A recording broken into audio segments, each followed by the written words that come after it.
Boa noite a todos. É um enorme prazer estar aqui com vocês nesta noite. Sou Mônica Moura, sou professora e faço parte da equipe técnica da Casa do Professor. E nesta noite eu convido vocês a dialogarem conosco por meio da nossa convidada de hoje, a professora doutora Virgínia George, sobre um tema muito importante: gênero e sexualidade nas infâncias, um olhar para as práticas pedagógicas, um olhar para as práticas escolares. Neste encontro, vamos dialogar com educadores e educadoras sobre suas vivências cotidianas em escolas infantis para a promoção do intercâmbio de experiências e saberes, geração de novos conhecimentos, informações e reflexões, proposição de alternativas para a ressignificação de concepções acerca dos temas gênero e sexualidades nas infâncias. Porém, antes de passar a palavra para a professora Virgínia, eu peço a vocês que comentem no bate-papo, né, alguma coisa que vocês queiram ressaltar, façam suas perguntas, e aí a gente vai dinamizando ao longo da apresentação da professora Virgínia. Ao final, a gente também vai colocar um link, preencham, porque ele servirá como lista de presença e certificação. Agora, eu apresento a vocês a professora Virgínia George. Ela possui graduação em psicologia, pós-graduação em sexualidade humana, mestrado e doutorado em educação. É professora adjunta no Departamento de Educação e Sociedade do Instituto Multidisciplinar da Universidade Federal Rural do Rio de Janeiro. Tem experiência profissional em psicologia clínica e na docência em psicologia e educação. Pesquisadora nas áreas de psicologia da educação, psicologia do desenvolvimento, infância, educação infantil, gênero e sexualidade e formação docente. Eu não vou me prolongar mais, porque a gente quer ouvir você aqui nesta noite, compartilhando tantos saberes que nós temos certeza que você tem para transmitir para a gente. Então, é com muita alegria e muita honra que a gente recebe aqui você na Casa do Professor. Agradecemos por você ter aceito o nosso convite, né, de estar aqui com a gente, e por tantas outras oportunidades que a gente já teve de estar com você, né, lá na Casa do Professor presencialmente. Então, a gente quer lhe ouvir. Seja muito bem-vinda sempre à Casa do Professor e à Secretaria Municipal de Educação de Nova Iguaçu. Muito obrigada, Mônica. Né? É um prazer muito grande estar com vocês todos nesse momento. Né? Eu fico muito honrada também, né, com esse convite e pela oportunidade de estar conversando com todos e todas sobre este tema, que é um tema bastante importante para mim, no sentido de que essa temática ela perpassou ao longo de muitos anos da minha vida, né? Não só, digamos, ao longo da formação em psicologia, depois da pós-graduação em sexologia humana, e depois também nas pesquisas de mestrado e doutorado, onde eu estive sempre inserida, convivendo, né, com colegas de vocês, né, digamos, professoras e professoras da educação infantil, participando dos cotidianos. Então, toda a experiência, né, todos os saberes que eu consegui construir, e todas as experiências que possivelmente, né, eu vou compartilhar hoje com todos vocês, são experiências adquiridas ao longo desses quase 6 anos, né, de estudos nessa área. Mas é uma área que nunca está acabada, né? Nós estamos sempre nos renovando, né? Digamos assim, construindo novos saberes, compartilhando experiências, etc. Então, é uma honra muito grande, muito obrigada, Mônica, muito obrigada, Renata, muito obrigada, Tatiana, sempre pelo carinho, né, muito grande, né, comigo. Então, vamos lá, né? Esse tema, né, pode passar, querida. Essa temática, né, gênero e sexualidade na educação infantil, ela começa, né, trazendo uma divisão, né, digamos, das concepções, que são muitas vezes muito confundidas. Então, eu sempre gosto de começar apontando, né, a diferença entre sexo, sexualidade e gênero. Então, vamos lá. O sexo é uma palavra que tem raiz latina, né, que significa cortar, dividir, e essa palavra originou e estabeleceu a divisão entre o que hoje nós conhecemos como macho, fêmea, né, homem e mulher. Então, o sexo, ele é biológico, ele é natural, né? Quando nasce um bebê, né, nós sempre queremos saber, né? Hoje em dia, nem mais quando nasce. Hoje em dia, ao longo da gestação, né, com a moderna tecnologia, né, dos diversos procedimentos, né, gráficos e vídeos que são feitos, já se sabe mesmo antes de nascer. Mas então, não é uma escolha nossa, né? O sexo é biológico, ele é natural, e ele vai descrever as diferenças anatômicas e básicas, internas e externas do corpo, diferenciando, né, um menino de uma menina. Então, essa foto, essa imagem, eu acho que é bem característica, porque ela vai mostrar que nós somos iguais até chegar à parte da genitália, que é o que nos diferencia, né, de meninos e meninas. Então, o sexo, ele faz distinções anatômicas ao nascimento, tem significados a elas associadas, que são significados históricos e significados sociais, e ele está sempre no campo do biológico, de um homem, de uma mulher, né, de um menino, de uma menina, e o sexo serve de base para construção de significados que são sempre pessoais. Pode trocar, querida. Já o gênero não é sinônimo do sexo, né, menino ou menina, pelo contrário.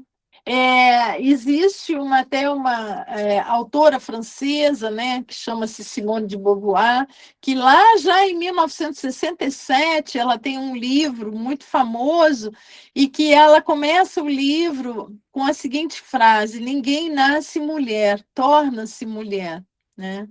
Isso significa que o gênero, ele pode parecer imutável, né, como seria o sexo no caso, mas o gênero é objeto de constantes mudanças. Ele pode ser definido como um conjunto de valores, de atitudes, de papéis, práticas ou características culturais que vão definir socialmente o que significa ser homem e ser mulher, né? Ser um menino ou ser uma menina. O gênero, então, né, que a gente chama de gênero masculino ou feminino, pertence ao campo da discussão das representações de símbolos e de características que são social e historicamente atribuídas a essas diferenças entre os sujeitos, tá certo? Pode trocar, querida. Então, pensando na diferença entre sexo e gênero, nós podemos dizer que sexo e gênero, eles formam um sistema integrado, sim, né? Por quê? Porque o gênero, ele inclui o sexo biológico e ele engloba as construções pessoais sobre o que é ser masculino e o que é ser feminino, que são, na verdade, produtos históricos, sociais e culturais. Então, costumamos chamar de masculinidades e feminilidades as construções que são feitas a partir de definições culturais de conduta e dos sentimentos apropriados para meninos e meninas. Pode trocar. Gente, vocês fiquem à vontade, né, com perguntas, com questões que queiram trazer, né? Sobre sexualidade, nós podemos dizer que é uma dimensão humana construída subjetivamente por processos culturais e plurais, envolvendo gênero, identidade e orientação sexual, erotismo, envolvimento emocional, amor e reprodução. Então, vocês podem ver que sexualidade é uma concepção muito ampla e, por isso, também muito difícil de ser definida, né? A sexualidade, ela é muito subjetiva, né? Por isso nós falamos, aqui no caso eu trago sexualidade, mas na verdade nós temos sexualidades, porque cada um constrói a sua sexualidade, né? E ela é experimentada e é expressa em pensamentos, em fantasias, desejos, crenças, atitudes, valores, papéis e relacionamentos também. Toda a sexualidade ressalta a importância do corpo. Por quê? Porque o corpo é palco dos nossos sentimentos e das nossas crenças. O nosso corpo é a base da nossa vida social, né? Então, sexualidade, nós podemos dizer que envolve o nosso corpo, a nossa história, os nossos costumes, as nossas relações afetivas, a nossa cultura, enfim, né? Vocês podem ver que é uma concepção bastante ampla. Pode trocar. Então, sobre sexualidades e gênero, nós podemos dizer que ambos são conceitos culturalmente construídos, né? São carregados pela historicidade e pelo caráter provisório dos ambientes sociais que marcam os corpos dos sujeitos. Aqui uma questão importante é pensarmos nesse caráter provisório, o que significa que nós não somos os mesmos a vida inteira, nós vamos nos reconstruindo o tempo todo na interação e nos contextos sociais onde nós estamos inseridos, né? Então, sexualidade e gênero são expressos nas vidas e nas práticas individuais, atingem igualmente as instituições, dentre elas a escola, né? As normas e as culturas das sociedades. Por isso, tantas questões surgem, né, no contexto da vida escolar acerca de gênero e sexualidades, né? Vocês que têm, né, a experiência, né, com as crianças, né, com colegas na escola, certamente vocês já viveram muitas experiências relativas a essas questões, né? Então, nós podemos dizer também que sexualidade e gênero são dispositivos fundamentais ao processo da nossa subjetivação. E o que seria a nossa subjetivação? É a construção de nós mesmos, tá certo? Eu acho que saiu aqui, né, do nosso contexto, mas ainda hoje, né, tanto as expressões de gênero quanto de sexualidades são expressões bastante polêmicas na escola, né?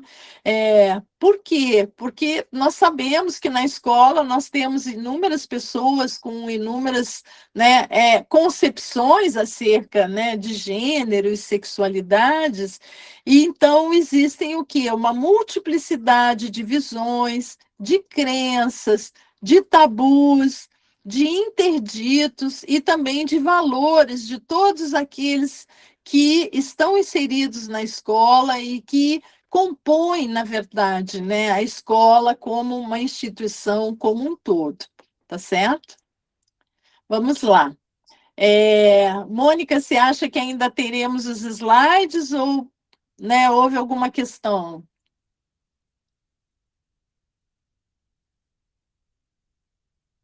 Professora, Oi, eu Renata. estou vendo com a Tatiana o que que aconteceu, tá? Ah, sem problema, mas eu pensei que talvez vocês tivessem caído sem internet, não? Eu acho que a Tatiana caiu. Ah, Por é? isso que os slides sumiram. Mas eu estou perguntando aqui para ela, estou aguardando ela me responder. Ah, voltaram. Voltou. Voltei, Voltou. gente. Meu computador simplesmente reiniciou aqui do nada. Acontece, tecnologias para nós sempre são desafios, né? Mas tudo bem. Então, pode passar, querida, por favor, né, para o próximo. Isso. Então, nós estávamos falando, né, que sexualidade e gênero são muito polêmicos na escola, porque existem muitas visões, muitos tabus, muitos valores, muitos interditos, né, que perpassam por esse universo. E aí, eu trago um pouco, né, digamos, da experiência que eu tive em alguns espaços de educação aonde eu estive inserida, e sobre as concepções dos educadores acerca, né, de gênero e sexualidades. Então, eu percebi que sempre houve assim, uma prevalência de concepções sobre o corpo, entendido como uma estrutura simplesmente biológica, né? Então, e que, assim, sem levar em conta, né, sem considerar que o corpo é a matriz, né, onde acontecem todas as questões acerca da sexualidade. Então, a sexualidade, nós podemos dizer que ela é expressa na convivência social por meio de particularidades culturais de palavras, de gestos, de ideias compartilhadas com os outros. Existe aí um processo de naturalização de algo que é social, onde se cola essas questões sociais aos corpos masculinos e femininos, né? Diríamos corpos de meninos e de meninas, né? Os destinos, as possibilidades, os sentimentos, as disposições, tornando, né, esses corpos inerentes a cada um desses gêneros. Assim, os atributos, né, que na verdade são sociais e históricos, acabam por ser muitas vezes percebidos como universais e também eternos, o que significa que muitas vezes se naturaliza, né, se universaliza, achando que todas as crianças são iguais, né, que todas as crianças estão se construindo da mesma forma, criança e criança, não tem nada disso, mas, assim, eu queria muito chamar a atenção, né, de todas e todos vocês, justamente, assim, para o papel importante que nós, como educadoras, temos, né, na escola, por entendermos que essas construções, elas começam desde pequenininhos, desde que as crianças são crianças pequenas, tá certo? Pode passar, querida. E aí a gente faz uma pergunta. Então, existe sexualidade infantil, né? Por que essa pergunta? Porque muitas vezes a criança ainda é vista como um ser assexuado. Ou seja, né, é importante pensarmos o seguinte: as crianças, elas são seres sociais, sexuais, sim, como nós vimos sobre o sexo, elas nascem com um sexo que é biológico, né, o sexo, né, de menino e o sexo de menina, mas elas são também sexuadas, o que significa que elas se constroem, né, e vão se construindo ao longo do tempo, vão construindo as suas masculinidades e as suas feminilidades, né? Como eu falei, o corpo, por sua vez, então, é matriz dessa sexualidade. E é uma realidade tão simbólica quanto física. E o corpo é palco também de potenciais fontes de sensações e de prazeres das crianças também, né? Então, pensando um pouco, né, nessa questão, né, sobre, mas existe sexualidade infantil, né? As escolas, elas se colocam também, muitas vezes, no papel de serem instituições de vigilância e de controle das expressões de sexualidade das crianças, né? Pode trocar, por favor. Isso, né? Então, eu trago aqui uma questão sobre o corpo e a sua construção, quando nós pensamos na construção da sexualidade do gênero de uma criança, que ela se relaciona com um processo que é cognitivo, mas é afetivo também. E mais do que uma descrição do ser masculino ou do ser feminino, o corpo passa a ser compreendido como uma definição, né? E a sexualidade também passa a ser compreendida como uma definição ou uma decisão sobre um corpo, né? E aí eu trago assim alguns exemplos, né, que eu presenciei, por exemplo, na hora de um banho, né, das crianças, né, e que aí a educadora deixava os meninos irem tomar banho juntos, meninos com meninos, meninas com meninas, e em algum momento ela separou uma criança, né, um menino, e né, pediu que ele fosse tomar banho sozinho. E aí eu achei estranho, por que que todos os outros vão no coletivo e essa criança vai, né, sozinha? E aí a explicação da educadora é que ela diz, porque ele fez aquela cirurgia de fimose, né, e por isso as outras crianças riem dele, né, e ficam falando que o pênis dele é menor e é cortado e etc.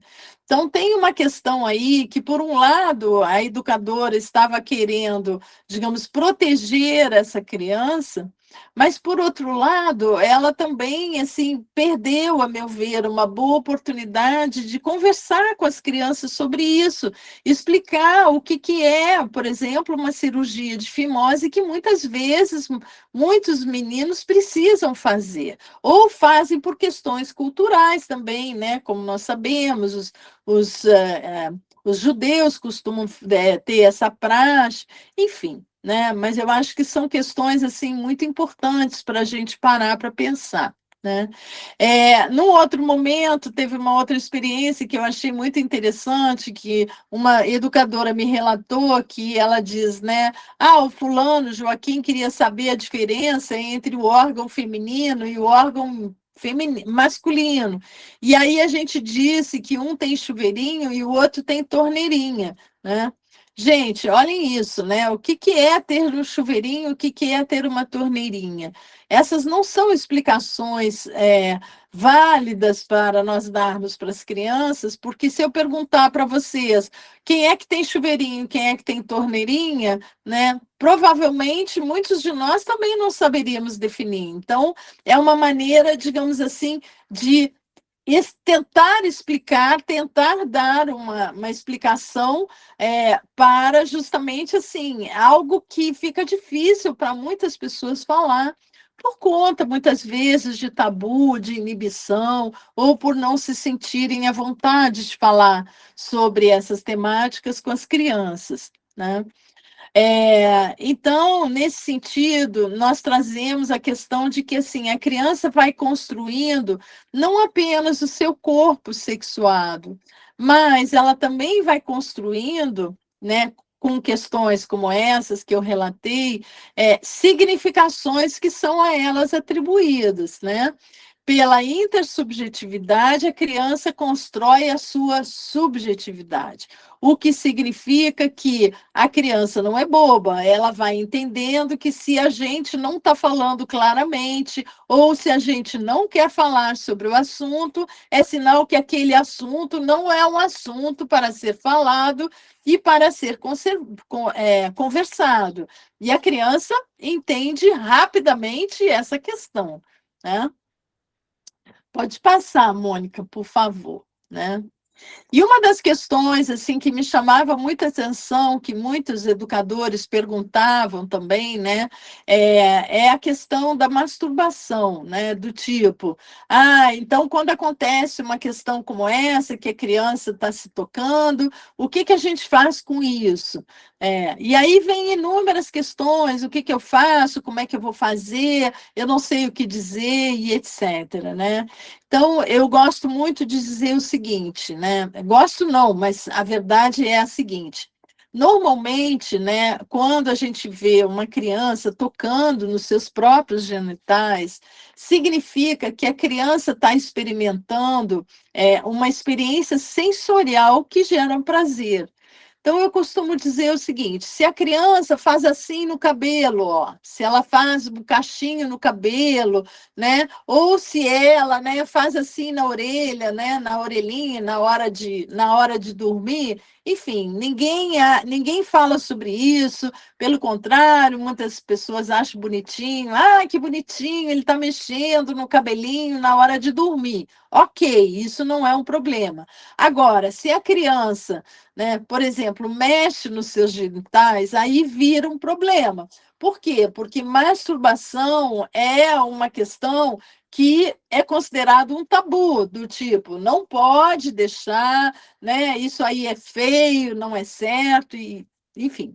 Mas o que eu quero dizer é que quando a criança, né, ela mexe nos seus próprios genitais, ela está vivendo uma experiência que é uma experiência de sensação, né? É uma experiência sensorial, tanto quanto mexer no cabelo, tanto quanto mexer na orelha, por exemplo.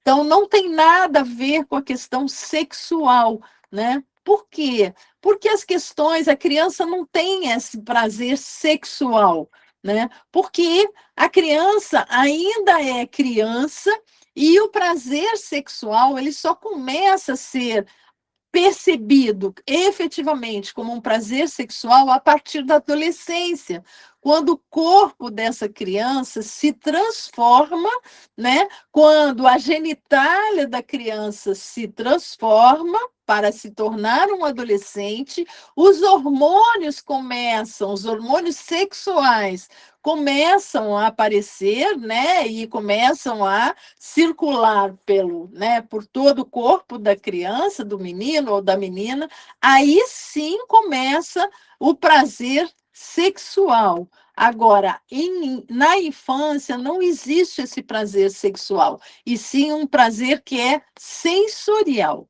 tá certo? E aí eu trago muitas vezes falas, né, de educadoras, e a gente pensa, como é que eu vou falar, como é que eu vou dizer para ele ou para ela não fazer isso?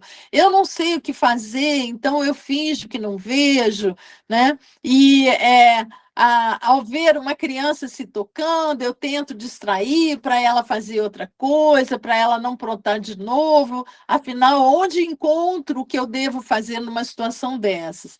Gente, eu costumo dizer sempre o seguinte: não existe um manual, né, que vai ensinar a todos nós, olha, se acontecer isso, faça isso porque vai dar certo. Não é assim. Não é assim, e vocês, melhor do que eu, sabem que não é assim. Então, a minha sugestão sempre, né, é conversar com a criança abertamente, mostrar para a criança respeitosamente que você está vendo o que está acontecendo, mas também dizer para ela o seguinte: olha só, eu estou vendo que essa aí é uma brincadeira que você está fazendo com você mesma, né, que você está achando que é legal, que dá prazer, mas vamos combinar que nessa não é uma brincadeira para a gente fazer na escola, né? Aqui tem outras brincadeiras para a gente fazer, né, com outros amiguinhos e etc. Então, vamos fazer outras brincadeiras, enfim, né? Isso vai dar certo? Pode dar certo, pode não dar, né? Mas eu sempre digo, ser honesto com uma criança, falar a verdade, aproximar-se de uma criança de uma forma respeitosa, não no coletivo, de uma forma individual, né? Isso traz para a criança um sentimento de respeito, um sentimento de atenção, e isso é um caminho muito bom na construção do vínculo entre, né, alguém que é adulto, alguém de nós, com a criança. E por que eu acho que é importante, né, a gente construir esse vínculo? Porque na medida que a criança tem confiança em nós, né, que ela gosta, digamos assim, de nos contar determinadas coisas, né, que acontecem com ela, porque sabe que você é uma pessoa respeitosa, isso pode abrir caminho para outras questões até mais graves pelas quais a criança sofra, tá certo? Então, isso é uma questão muito importante.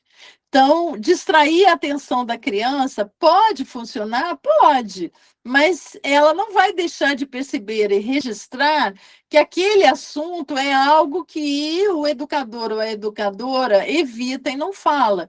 Então, mais uma vez, essa distração é uma forma de ensinar a criança que aquela questão, aquele assunto, não deve ser falado, não deve ser conversado, tá certo? Vamos lá, pode trocar, querida, por favor, né?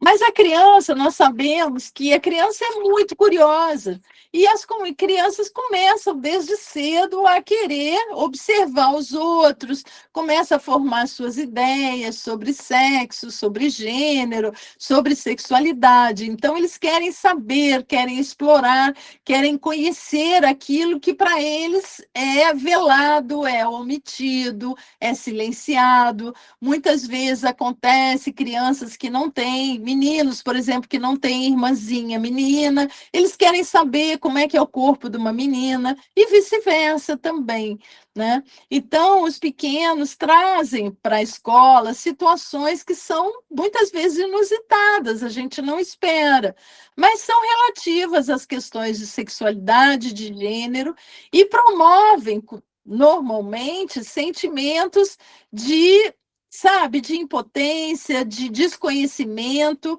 e muitas vezes educadores e educadoras se sentem até confrontados quando são questionados por essa vivência das crianças, quando elas fazem perguntas, né, sobre como é que é o corpo da menina, ou eu quero ver o corpo de uma menina, e etc. Então, são questões muito importantes para ficarmos atentos sempre, né, na convivência com as crianças, né?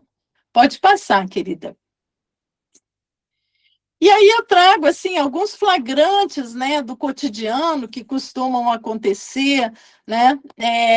Muitas vezes eu vou ler um só, né, brincando, né, que são questões que eu acho assim muito interessantes. Então, duas meninas brincando de grávida, e uma queria saber o que ia fazer depois quando a criança estava nascendo. Então, uma botou uma boneca e estava dizendo que a outra estava grávida, que a criança ia nascer, e aí como é que faz para a criança nascer? E aí a amiguinha diz para ela assim, vomita, vomita. E uma terceira menina que estava brincando disse assim, não, não é vomitando, né? E aí eu que estava perto, e elas me perguntaram, mas afinal, e como é que essa criança nasce? Se não é vomitando, como é que ela vai nascer?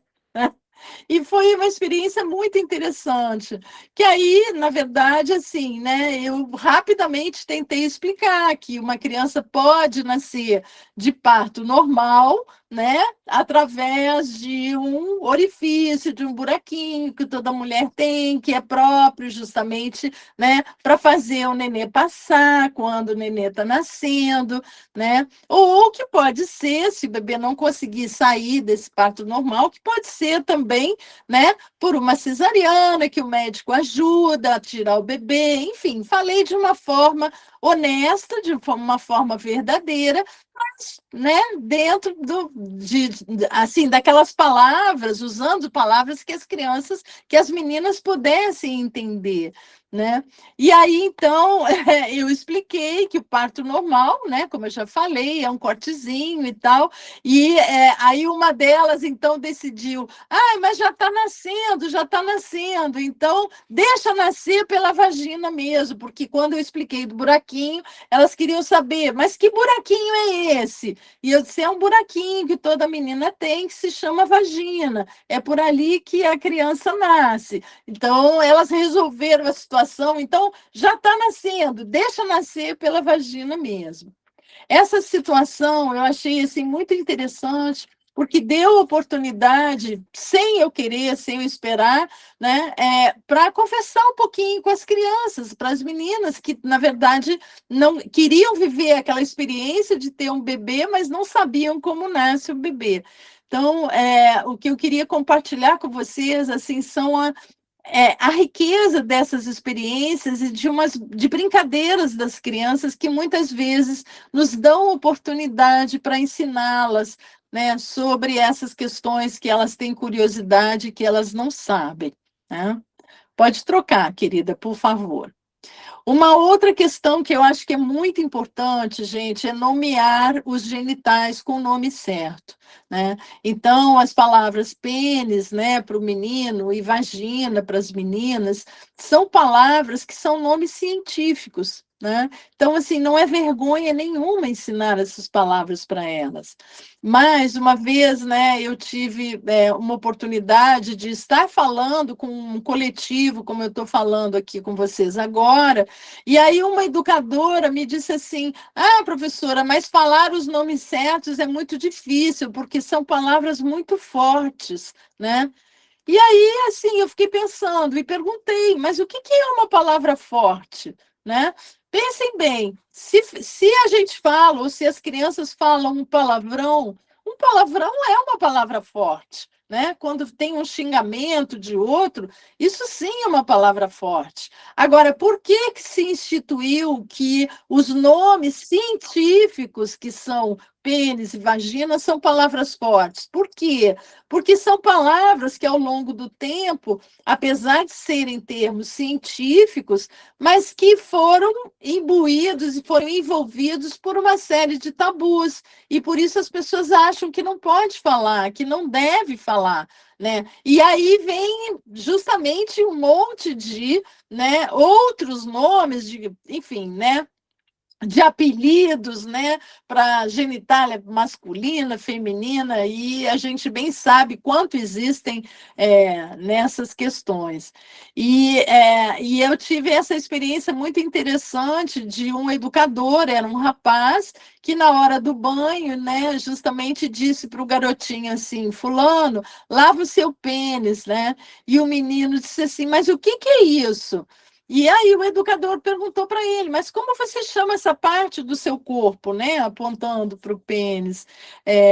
E o garotinho falou, então a palavra, o que eu chamo de, por exemplo, peru, né? Então foi a oportunidade que o educador disse, então peru é o apelido, o nome certo dessa parte do seu corpo é o pênis. E aí foi muito interessante, porque no dia seguinte, né, o pai do garoto foi na escola e assim foi falar com o educador e o próprio pai disse para ele, disse, olha, eu mesmo nunca tive coragem, né, digamos, e nunca disse o nome certo para o meu filho, né, e eu sempre disse, né, quando ele teve esse retorno, eu sempre digo, lembro, qual é o nosso papel como educadores, gente? O nosso papel como educadores é ensinar o nome certo, é ensinar as palavras certas, né? Então, os genitais, eles têm nomes certos que não são nomes populares, são nomes científicos. Vocês podem ver, vão abrir qualquer livro que vocês vão ver como se chama, né, os genitais do homem, como chamam os genitais da mulher. Então, o nosso papel é ensinar, né, o nome certo, né? Pode ser vulva também, querida, né? Então, assim, a vulva, na verdade, né, digamos assim, ele é um nome que também é conhecido, que também é um nome certo, né? A ser compartilhado também com as crianças, tá certo? Então, essas experiências infantis relativas à sexualidade e ao gênero, elas começam a promover uma mudança no cenário escolar. Mas eu sempre digo, é uma mudança para boa, ou para o bem, enfim. Gente, a escola, o papel da escola é ensinar. E é ensinar o quê? É ensinar o nome certo. Não é esse? Esse é o nosso papel como educadores. Nós temos que ter sempre isso em mente. Eu sei que muitas vezes as famílias não concordam, mas eu, por outro lado, eu digo sempre, nós temos, né? Porque eu sou uma educadora também. Nós temos a nosso favor o nosso papel. E o nosso papel é o quê? Ensinar e ensinar o certo. Apelidos de seja o que for, ok, deixa por conta dos outros. Nós não vamos falar em apelidos, certo? Então, vamos lá. Pode passar, querida. Né? Então, nós temos aqui muitas construções que são feitas, né, digamos assim, de casos de meninos, né, uma experiência com meninos que iam lá, né, para fazer um projeto de insetos, aí os meninos não queriam levar bolsa, porque disseram que a bolsa é coisa de mulher, mas foi muito interessante, porque quem estava, né, organizando esse projeto com as crianças eram biólogos, e aí eles explicaram para as crianças que não, que pesquisadores, que cientistas, que, como biólogos, por exemplo, também usam bolsas para colher o material no campo e etc. Então, assim, sempre é motivo para nós desconstruirmos essas questões que as crianças vão trazendo muitas vezes das suas comunidades, dos seus familiares, com essas questões muito, como é que eu vou dizer, assim, muito fortes no sentido de que bolsa, só quem usa bolsa é mulher. Não, como assim? Né? Pesquisadores usam bolsas, cientistas usam bolsas, estudiosos usam bolsas. Então, assim, bolsa não é um utensílio só de mulher, por exemplo, tá certo? Pode passar, querida. Né? E aí eu tenho aqui algumas narrativas, né? Pode passar também, né? Que eu estou vendo aqui o tempo, eu queria dar um tempo para vocês trazerem também, né? Não, a anterior, amor, por favor, né? Peraí, narrativas, curiosidades. Pode passar, desculpa, pode passar mais um. Vamos para normas e combinados.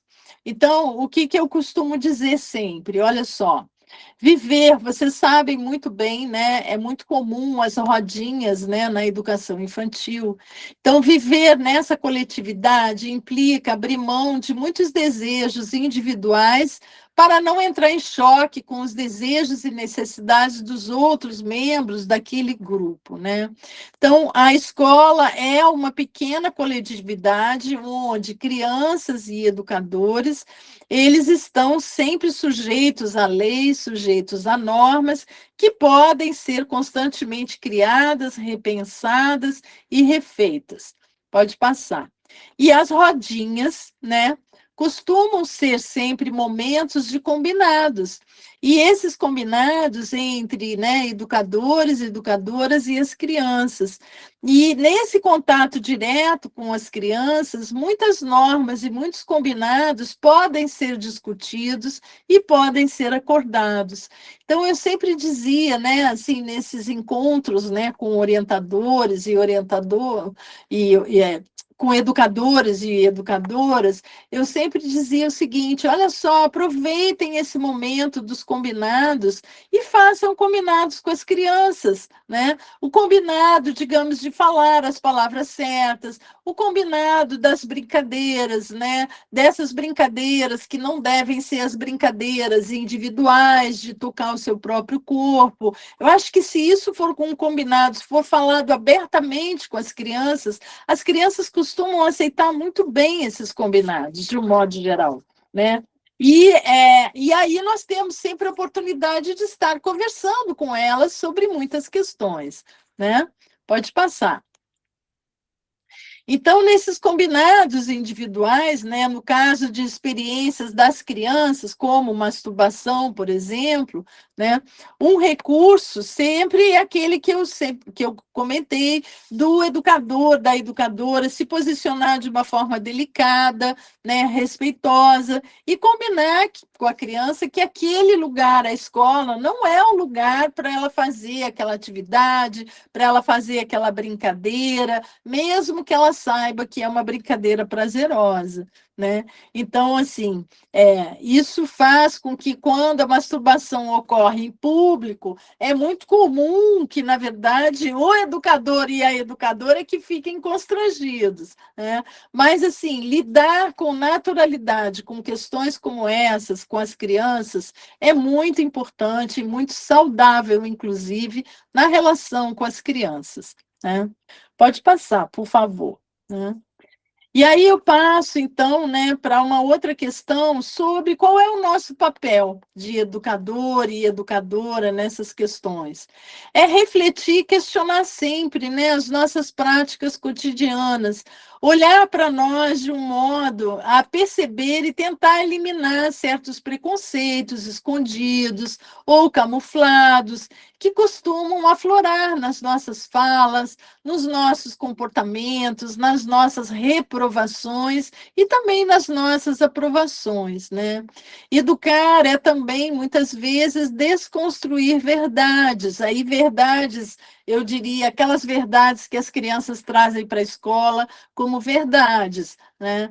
E é um exercício sempre contínuo, um exercício inacabado, né? Utilizar conflitos, medos, incertezas nossas, que é normal, nós somos humanos, todos nós temos, nós fomos acostumados, fomos criados, né, numa cultura que é discriminatória, que é preconceituosa, né? Então, assim, né, aproveitar essas questões, né, para reconstruir as nossas concepções pessoais e para pensar também sempre em práticas pedagógicas que sejam interessantes, que sejam saudáveis para as nossas crianças, né? Então, pensar que, como um lugar de formação, a escola é um espaço sempre para construir novas concepções, certo? E aí, gente, então, né, para nós finalizarmos, eu trago assim sempre a importância, pode passar, querida, né?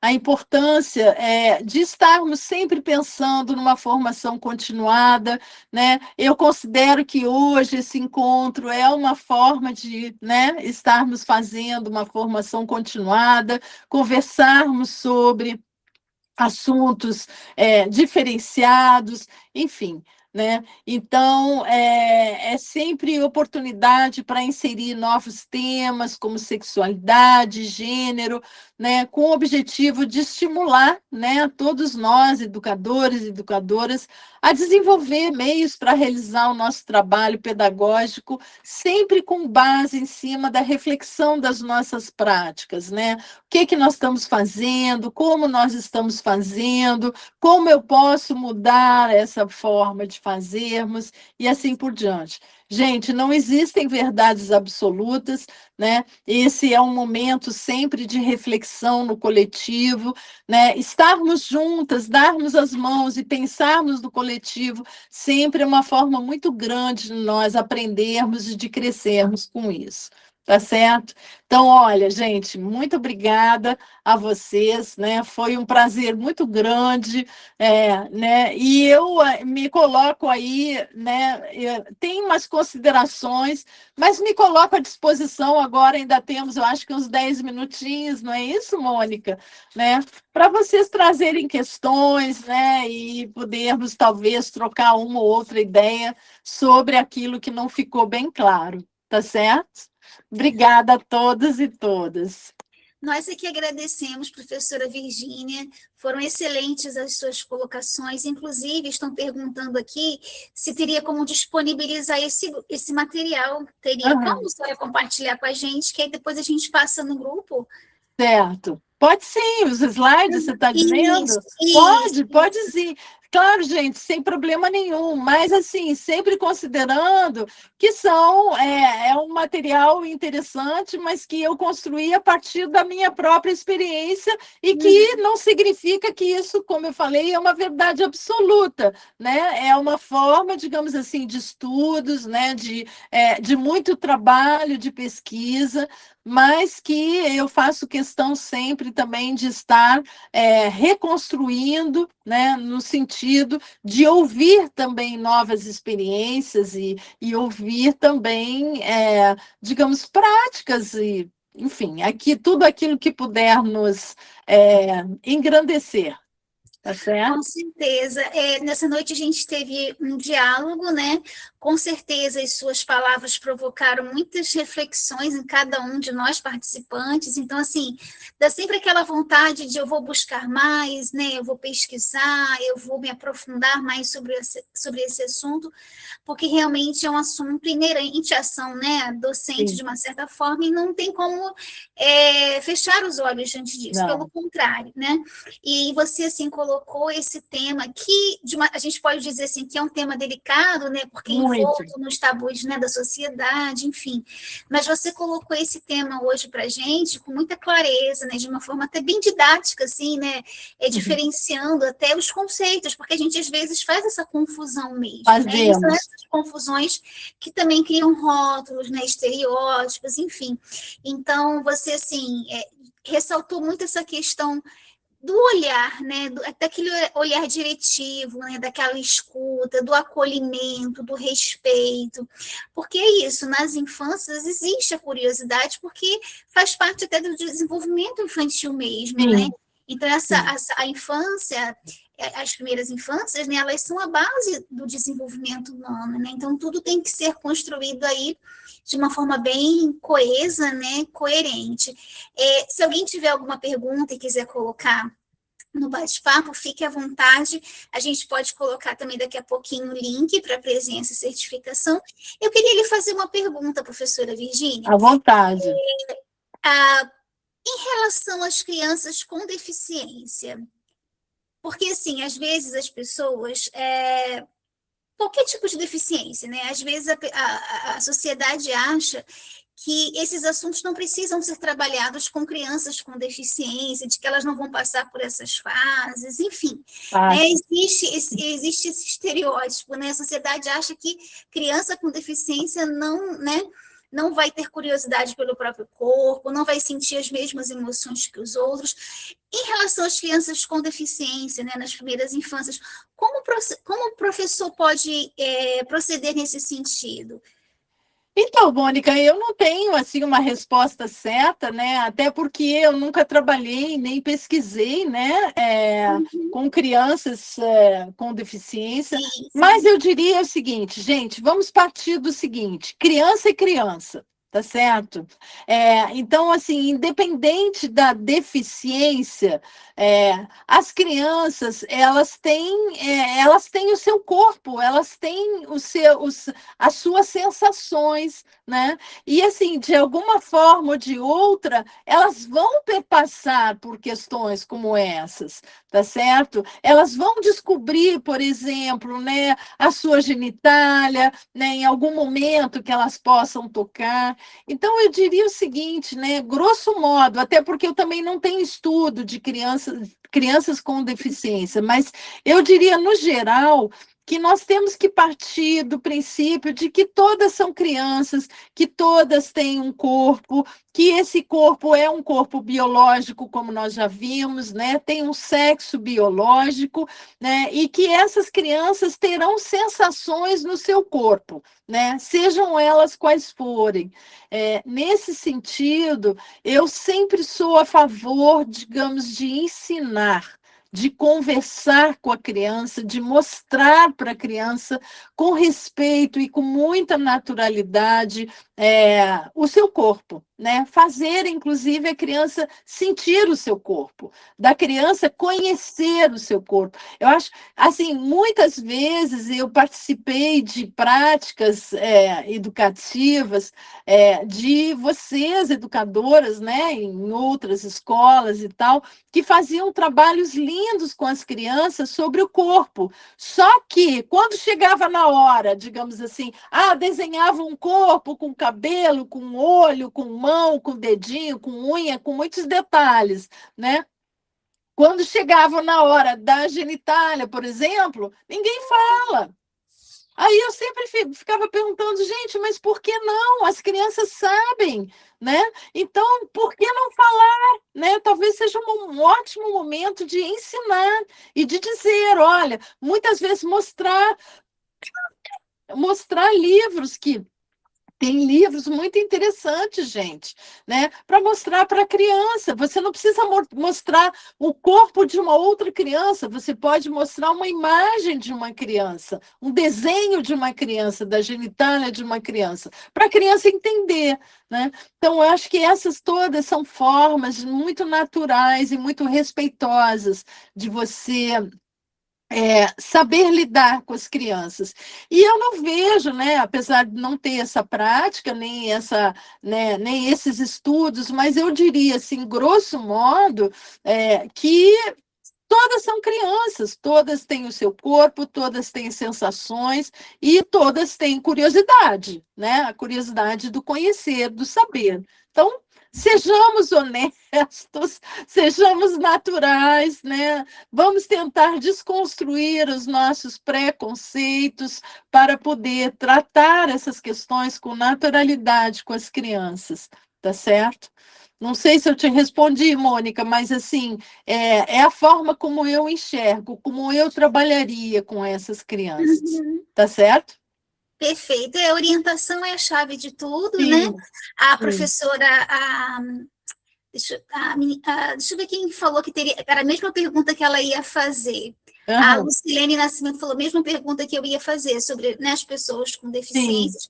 Eu trabalhei com educação especial, né, a maior parte da minha vida profissional, antes de trabalhar na formação de professores, e assim, quando eu trabalhava diretamente com as crianças, né, com deficiência, as pessoas tinham uma fala assim, não, porque ela tem uma sexualidade muito aflorada, né? E a gente dizia, não é isso. O que acontece é que, às vezes, por conta das dificuldades de atenção e concentração, nas dificuldades de comunicação, de reconhecer as sensações do próprio corpo, é que essas atitudes pareciam um pouco diferenciadas, né? Mas não eram exacerbadas ou afloradas, porque a pessoa com deficiência, ela...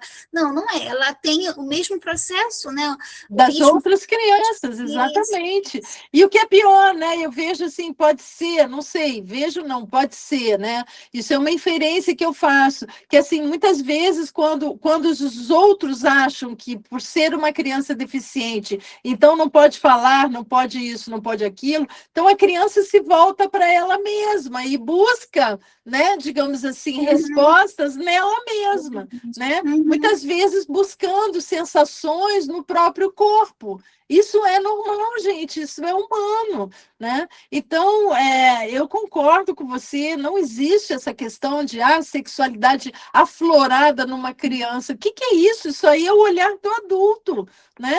E outra coisa, um olhar de adulto com, digamos assim, um entendimento de um adulto, com a lógica de um adulto. Mas essa não é a lógica da criança, não é assim, né? Então, nós temos que saber respeitar, né, uma criança, conversar com ela, explicar para ela, porque as crianças gostam, né, quando a gente conversa, quando a gente explica. Esse é um assunto que normalmente as pessoas têm até vergonha, adultos têm vergonha de falar sobre isso, né? Então, quando a gente abre esse canal, né, de comunicação, esse caminho, muitas vezes as crianças, como eu falei lá atrás, criam esse vínculo conosco. Isso é muito importante, gente. Não só para nós, mas principalmente para elas também, né? Ter alguém em quem confie, né?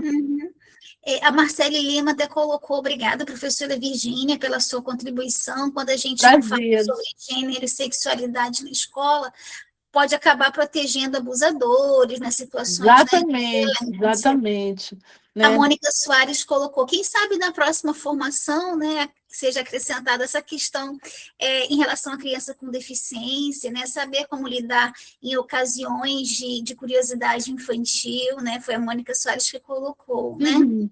A Lucilene também escreveu, a desconstrução é uma constante na minha prática pedagógica diária. Verdade, verdade, né? Parabéns, né? Na minha também, querida, todo dia, todo dia, né? Nós temos que realmente assim nos despir, né? Muitas vezes de verdades que nos são ensinadas para aprendermos com o outro, né? Para aprendermos com as nossas crianças, no meu caso, aprender com os jovens estudantes na universidade, que muitas vezes, apesar de serem jovens, adultos, mas que se mostram muitas vezes também tão frágeis em relação a esses assuntos, né? Então, não pensem que assim, agora que é adolescente ou que é um adulto jovem já sabe tudo. Não é assim, porque muitas vezes foram criados também em ambientes de não falar, né? De silenciar, enfim, né? De encobrir, né? Dizendo que isso é feio, que é isso e que é aquilo, e, na verdade, se tornam muitas vezes adultos também tão inseguros com o seu próprio corpo, né, ou consigo mesmos. Então, essas são questões importantes. Muito obrigada, professora. A gente já está se encaminhando para o finalzinho, né?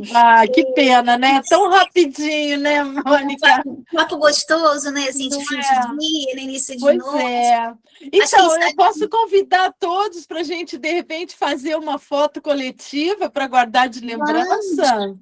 Né? vamos Se sim. concordarem, né? Eu não sei, Sim. bom, eu pego assim alguns registros, mas assim, eu acho que não sei se consigo todos, mas você pode tentar a Mônica também por aí, né? Tá, a Tati também ajuda a gente.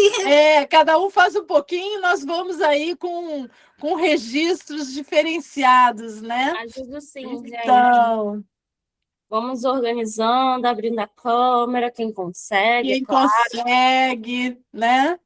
Prazer, meninas, é um prazer vê-las aqui, né? Vamos lá? Vamos lá, todas e todos. E quem quiser também tirar print, gente, porque assim, né, o Meet só libera 50 imagens. Pois é, eu não sei fazer Sim, de todo mundo, 50 não, 30. eu vou Vamos ver. pegando parcelado, né? É, Deixa eu pegar umas partes aqui. exija.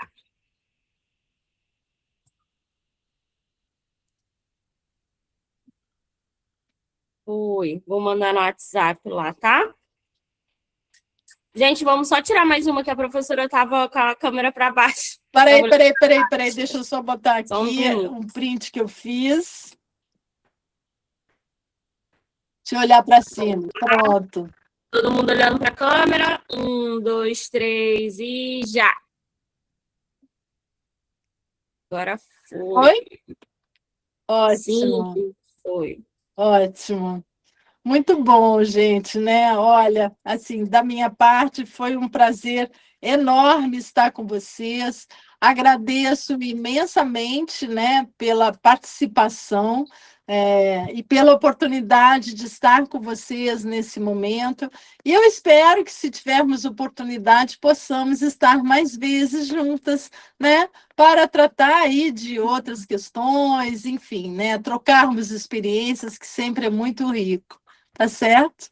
Com certeza. Então, Muito obrigada, isso. professora Virgínia. Obrigada a todos vocês que estiveram Beijos para todos acompanhando. vocês também. Obrigada. Uma Professora. ótima semana para todos nós. Tá bom?